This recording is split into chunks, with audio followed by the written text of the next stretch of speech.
नमस्कार, स्वागत है आपका न्यूज 9 नेटवर्क में और मैं हूं आपके साथ इस वक्त अरविंद कुमार सिंह। और आज आजमगढ़ मंडलायुक्त विजय विश्वास पंत बलिया पहुंचे हैं। बलिया के रसड़ा पहुंचकर नगर की साफ सफाई व विभिन्न व्यवस्थाओं का जायजा लिया है। नगर के मौलाना रोड में कूड़े के अंबार देखने को मिले हैं। 10 दिन के अंदर कूड़ा साफ कराने के ईओ को मंडलायुक्त ने निर्देश दिया है। साथ ही नगर के महावीर अखाड़ा स्थित मलिन बस्ती में पानी निकासी की समस्या का भी अवलोकन किया। एसडीएम रसड़ा को दिए जल्द से जल्द निराकरण के निर्देश। साथ ही नगर के डंपिंग ग्राउंड का भी निरीक्षण किया, जहां होने वाले सेट बनाकर कूड़ा डंपिंग के काम के ईओ रसड़ा से जानकारी ली। क्या कुछ कहा इस बाबत विजय विश्वास पंत मंडलायुक्त आजमगढ़ ने, आपको सुनवाते हैं। गंदा पानी वार्ड नंबर 1 दलित बस्ती में इकट्ठा रहता है, जिसके कारण मलेरिया और पीलिया जैसी घातक बीमारी से ग्रसित हो रहे लोगों का जीवन जीना मुश्किल हो गया है। यहाँ तक इंडिया मार कहने पानी पीला और बदबूदार आ रहा है। इसके संबंध में आदर्श नगर पालिका को सूचना दी गई थी, लेकिन अब तक इस समस्या का समाधान नहीं हुआ है। तो आज अधिकारी आए तो क्या कहें कि समस्या का समाधान हो जाएगा। ठीक, सब लोगों को मिल बैठ के उसका समाधान निकालना पड़ेगा। कुछ प्राइवेट लोगों का भी सहयोग लेना पड़ेगा।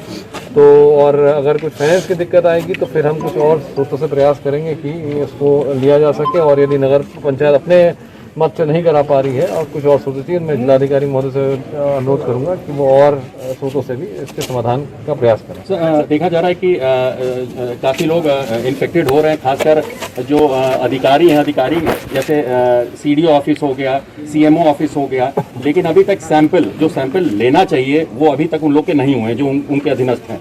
तो सर इसकी तरफ से क्या, आपकी तरफ से? मैं ये अगर ऐसी अधिकारी लोग इन्फेक्ट हो रहे हैं, खैर ये तो बात है कि इसका मतलब बेचारे लगे हुए हैं, सेवा में लगे हुए हैं, इस वजह से बेचारे इन्फेक्ट हो जा रहे हैं। हाँ, लेकिन सैम्पलिंग एकदम हो जानी चाहिए।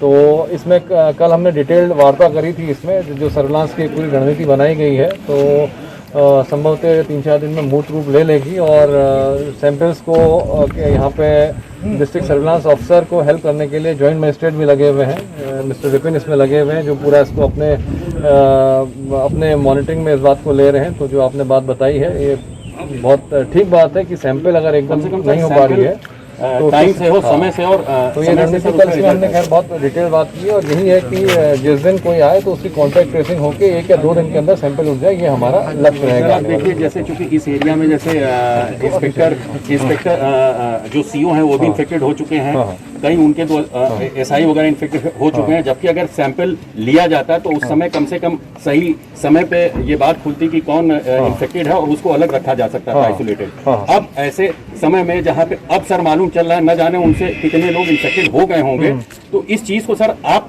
मेन ध्यान दीजिए, क्योंकि ये आने वाला समय धीरे धीरे सर जो इन्फेक्शन है सर वो अधिक होता जा रहा है, बढ़ता जा रहा है। तो इसके बारे में सर मेन आपका यही रणनीति का कि एकदम जो है जैसे रिपोर्ट आए उसके 2 दिन के अंदर हम पूरी अपना करके उसकी कॉन्टैक्ट ट्रेसिंग करके जो भी कॉन्टैक्ट में सिम्टोमेटिक लोग आ रहे हैं उनके सैंपल लिए जाए। यही हमारी रणनीति रहेगी, यही हमारा लक्ष्य रहेगा और इसके में सतत मॉनिटरिंग करते रहेंगे।